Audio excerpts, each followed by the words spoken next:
Quand on commence par Parashat Mishpatim, qu'est-ce qu'on voit? La première chose qu'on voit, Ve'ele Mishpatim asher tasim lifnehem, que Akadosh Baruch Hu donne des Mishpatim au peuple juif.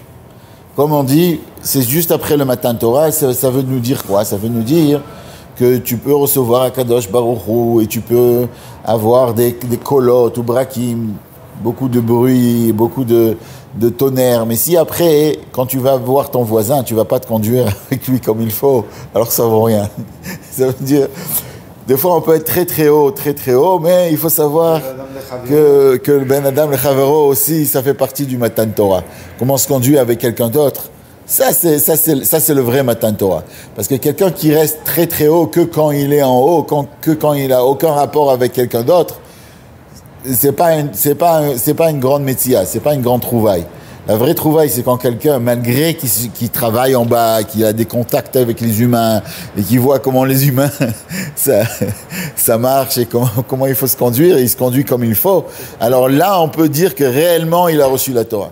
C'est pour ça que juste après le don de la Torah, le jour après, ou Bessamour, ou le jour même, tout de suite, Moshe Rabbeinu nous parle des Mishpatim, de toutes les lois qu'il peut avoir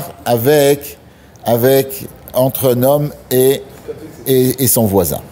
Alors, la première chose qu'on nous parle, c'est Kitikne Eved Ivri. Alors, le mot Eved, Eved, ça veut dire un esclave, mais réellement, on ne peut pas avoir un vrai esclave hébraïque, parce qu'il y a marqué que celui qui achète un esclave, il s'achète un maître. Kol hakone Eved, qui le connaît comme s'il s'achetait un maître à lui-même. Ça veut dire quoi? Parce que d'après le Rambam, quand il y a marqué Eved, c'est un mot qui n'est pas réel. Quand on nous parle de Eved Ivri, ça veut dire un serviteur. Un serviteur. Pas un esclave, mais un serviteur. Pourquoi? Il y a marqué un pasouk, Mefourash, à la fin, dans Parashat Re'eh, parce qu'il a travaillé pour toi tant et tant d'années, tu dois le laisser partir. Au fait, à l'époque, il y avait, ça veut dire chez les pagans surtout, il y avait les pagans, ceux qui travaillaient la Vodazara. Les païens. Oui.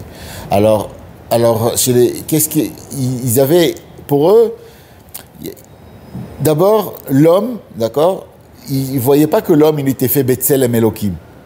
Ils n'avaient pas ce lien-là que l'homme il est fait par l'image de Dieu. Et chez eux, il y avait deux maharachot. Il y avait des bêtes, des humains, d'accord? Mais il y avait aussi des esclaves. Et des esclaves, c'était une sorte de bête, quoi. C'était des humains qui parlaient, mais c'était des bêtes. Et le judaïsme, il est venu, il nous a dit non. D'abord, il n'y a pas d'esclavage réel. Ça veut dire que même, il y a deux sortes, si on veut, il y a deux sortes de serviteurs. Il y a le serviteur qui est ton frère, le Eved Ivri. Le Eved Ivri, c'était juste 7 ans. Ça veut dire, si c'était un esclave, alors il serait à jamais. Donc s'il serait à jamais, si c'est ton bien, alors ton bien, il est toujours à toi.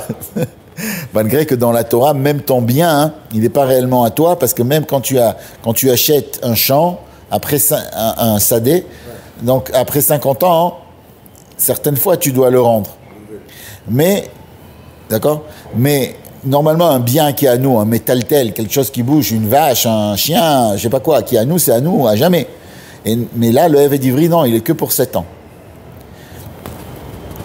Alors, il est que pour bien nous faire entrer dans nous que c'est pas vraiment un esclave, que c'est quelqu'un qui vient travailler chez nous.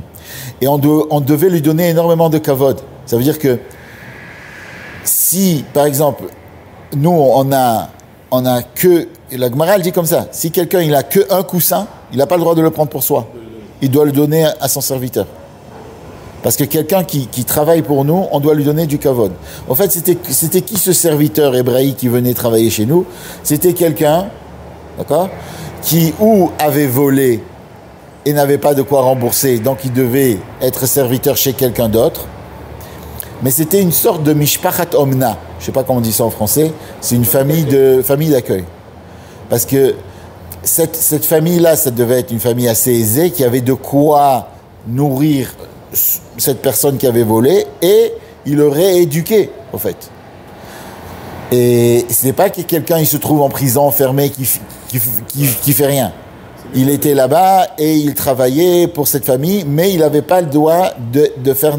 On ne pouvait pas lui donner n'importe quel travail. On n'avait pas le droit, par exemple, de lui donner un travail qui est décadent. Pourtant, c'est un serviteur. On l'appelle esclave. Non, mais on n'a pas le droit de lui donner un travail décadent. On n'avait même pas le droit de lui dire « tu vas travailler jusqu'à ce que je revienne ». Donc j'étais obligé de lui donner « tu dois travailler de telle heure à telle heure ». Parce qu'un ouvrier, tu lui dis, voilà, tu travailles pendant tant et tant de temps. Quelqu'un, quand on lui dit, tu vas faire quelque chose jusqu'à ce que je revienne, alors il sait pas combien de temps. Et c'est très très dur pour un homme quand on lui dit, quand on lui donne pas une limite de temps. Donc, on avait énormément de lois.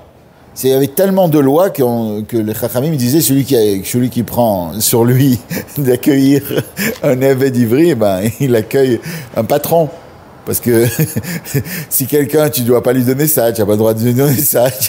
Si tu as quelque chose, tu dois le donner à lui avant de te le donner à toi. C'est comme si c'était un patron. Mais, si tu veux, c'était la notion d'aider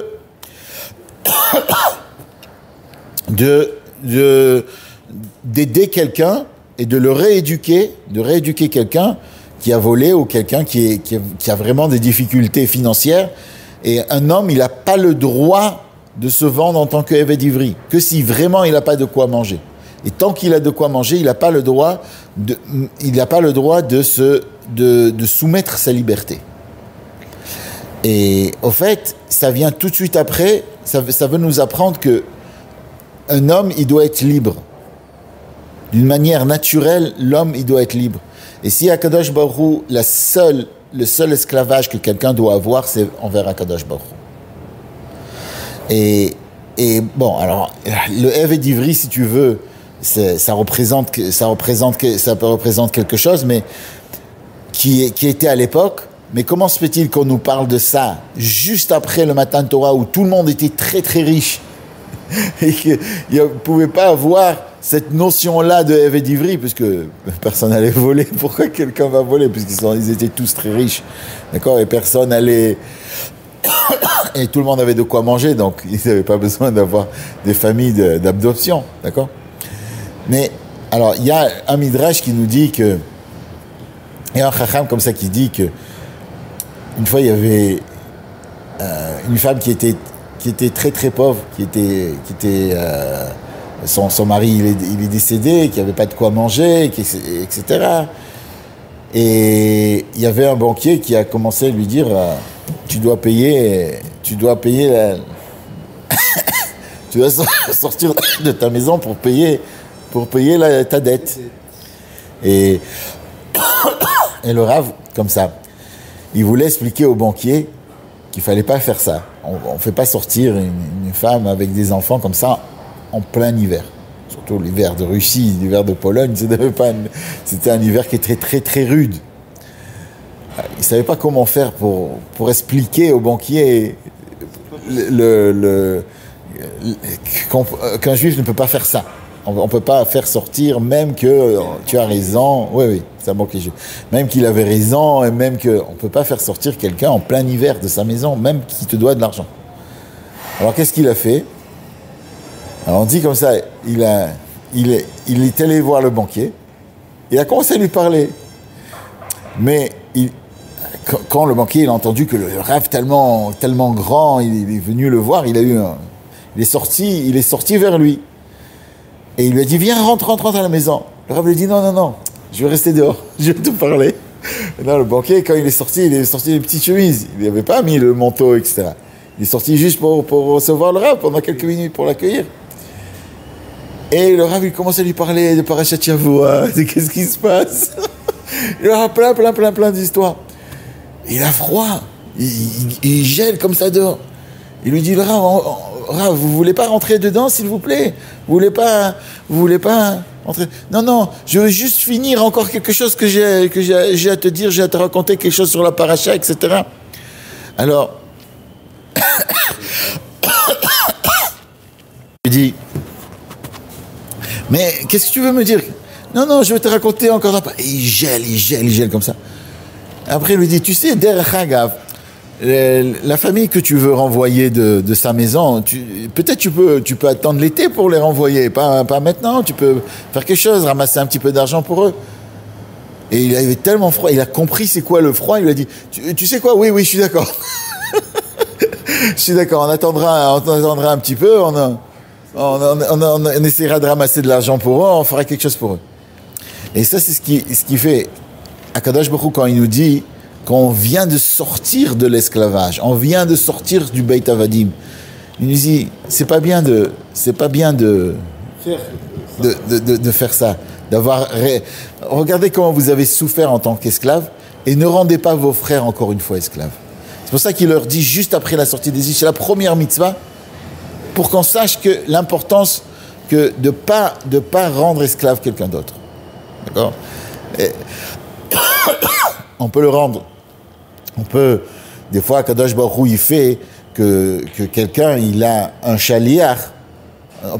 Des fois, on peut devenir chaliar pour que quelqu'un d'autre gagne de l'argent. Quand on travaille chez quelqu'un, d'accord?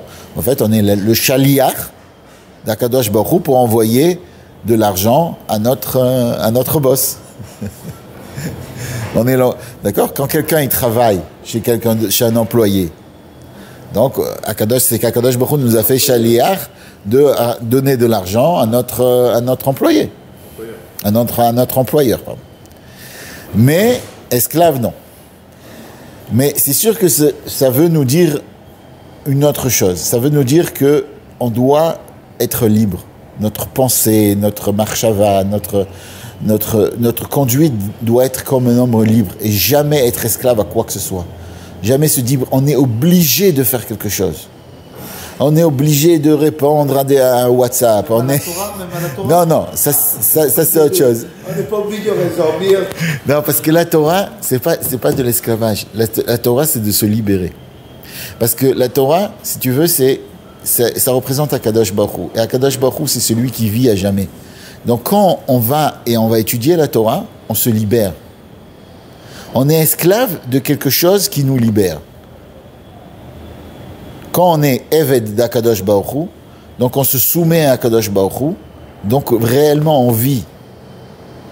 Comme on avait expliqué la dernière fois, la vraie vie, c'est de se soumettre à celui qui vit à jamais. À Akadosh Baruch Hu. Donc ça nous donne de la vie. Alors c'est sûr qu'on est esclave à notre vie, en tant que vie, en tant que réel. Et ça s'appelle, si tu veux, c'est une esclavage. Quand on est esclave d'Akadosh Baruch Hu, c'est un esclavage qui nous libère, qui nous donne un horizon qui est infini, puisque Akadosh Baruch Hu est infini. Donc on devient aussi infini.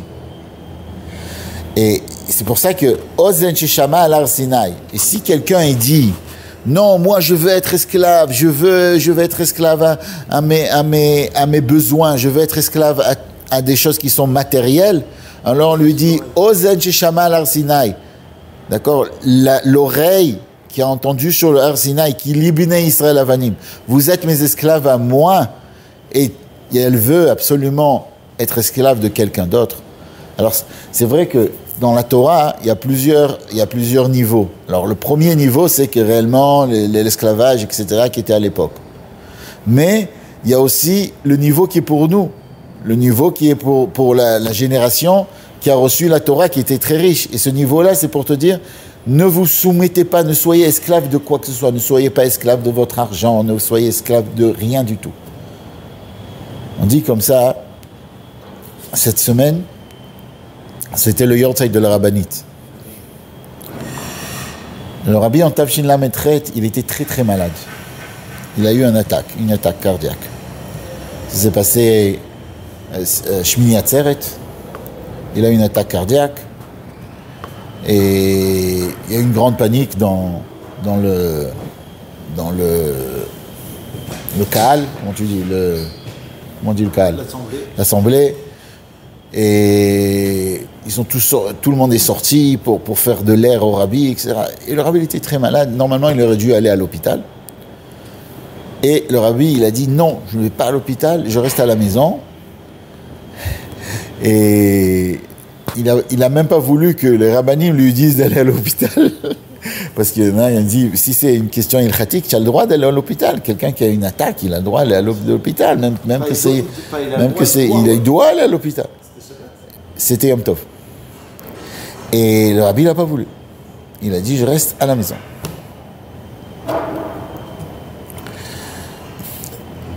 Il faut savoir que l'attachement des chassidim au rabbi, il était énorme.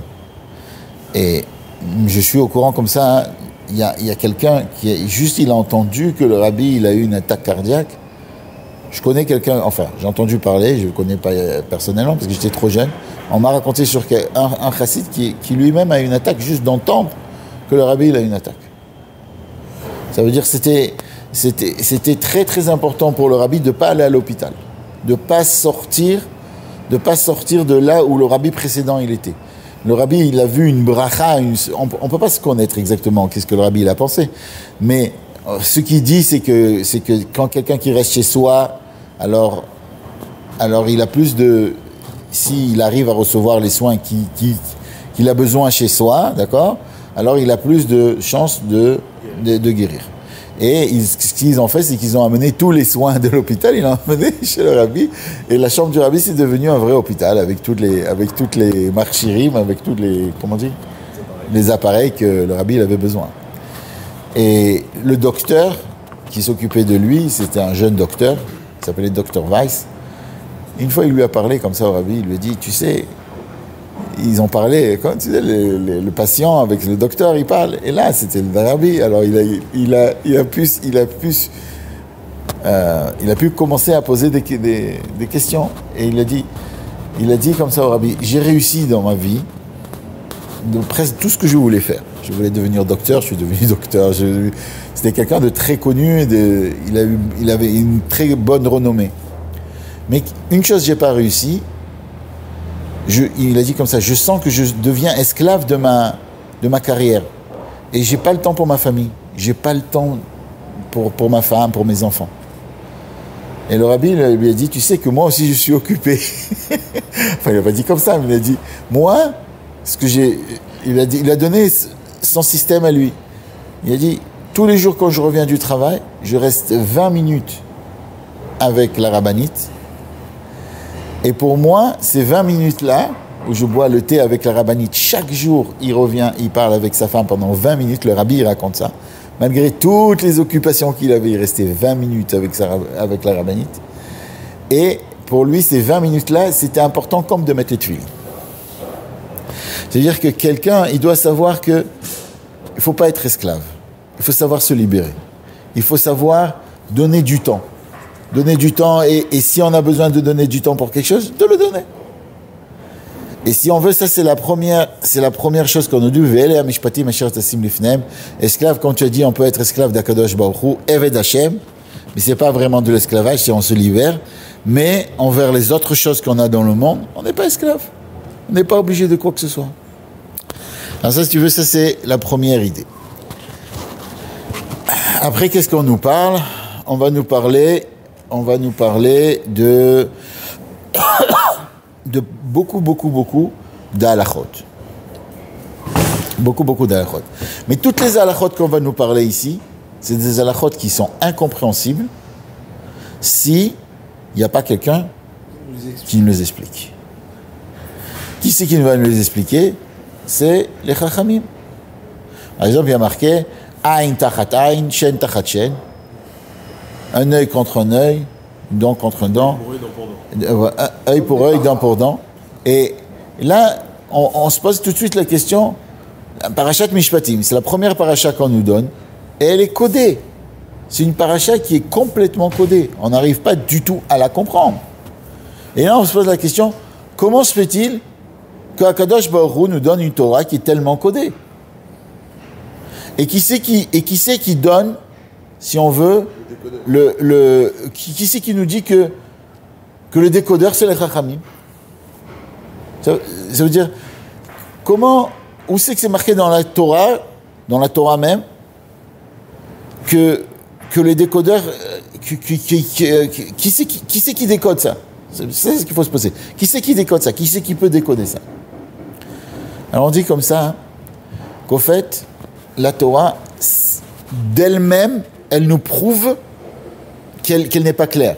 Sauf si la Torah, c'est comme si tu veux, c'est comme si on a de l'argent, énormément d'argent, une puissance énorme, mais on n'a pas la clé. Et si tu n'as pas la clé du coffre, tu ne peux pas ouvrir, tu ne peux pas rentrer dedans. Et non seulement tu ne peux pas rentrer dedans, mais tu risques de faire des graves bêtises, parce que tu ne comprends pas ce qui a marqué. Et la Kadosh Baruch Hu a voulu que ça se passe comme ça. Alors où on voit ça? On va prendre la première mitzvah de la Torah. La première mitzvah, c'est quoi? De faire la Brit Mila. Enfin, pas de la Torah, mais de... La première mitzvah, c'est pour vous. Mais de la vie, c'est de faire la Brit Mila. Qu'est-ce qui a marqué? Umaltem et orlat levavchem. Orlat... pardon. Ubayar meshmini yimol besar orlato. Le 8e jour, on va faire la orla de... Besar orla. Bessar orlato. Vous allez couper Yimol. Disons que Yimol, on va comprendre que c'est coupé, parce que c'est pas évident. Mais Yimol, Bessar orlato. On va couper la bassar de la orla. Mais c'est quoi la orla? Peut-être la orla, c'est le cœur, comme il y a marqué Umaltem et orlat levavchem.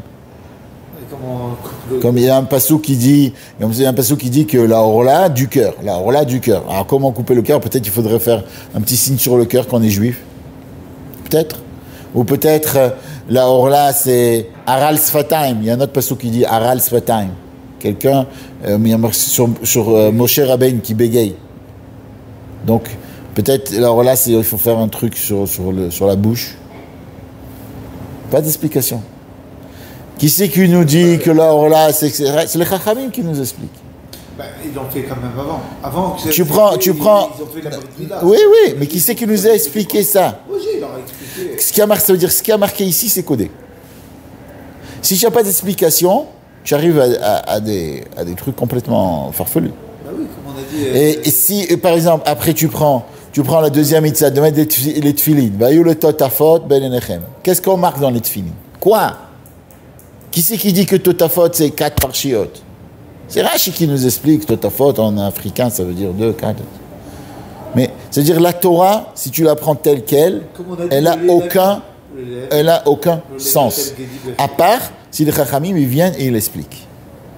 Et pourquoi ça se passe comme ça? Alors d'abord, qui c'est qui nous l'a expliqué? C'est Moshe Rabbeinu. Comment? Akadosh Baruch Hu, il a donné la Torah et il a donné le décodeur à Moshe Rabbeinu quand il est monté 40 jours et 40 nuits. Il lui a donné, ça s'appelle Halacha le Moshe Misinaï. Comme le Rambam nous dit, on croit que dans la Torah il y a beaucoup de machlokot. C'est vrai qu'il y a des machlokot. Il y a des machlokot pas sur ce que Moshe Rabbeinu, pas sur le décodage de Moshe. Par exemple, que les tefilin doivent être noirs, c'est Halacha Moshe Misinaï. Il n'y a personne, Thémanim, Sfaradim, Ashkenazim, tout le monde va les faire noirs. Pourquoi? Parce que ça a été décodé par Moshe Rabbeinu. D'accord? Sur les choses qui sont ikarim, essentielles, l'otevachal gdi bechalavimo, qu'on n'a pas le droit de manger du lait et de la viande, parce qu'il n'y a pas marqué du lait et de la viande dans la Torah, si tu lis ça en décodeur. Gdi bechalavimo, c'est autre chose. Donc, si c'est tout, les Chachamim, les Sfaradim, les Ashkenazim, tout le monde, tout le peuple juif sait qu'il ne faut pas manger ça. Ça veut dire que alors, tu as le décodage qui a été fait par Moshe Rabbeinu, et tu as le décodage qui a été fait par tous les Chachamim de toutes les générations, d'après les lois de Moshe Rabbeinu. D'après comment Moshe Rabbeinu il a dit qu'il faut décoder la chose. Et pour ça, pourquoi Hachem il a fait comme ça?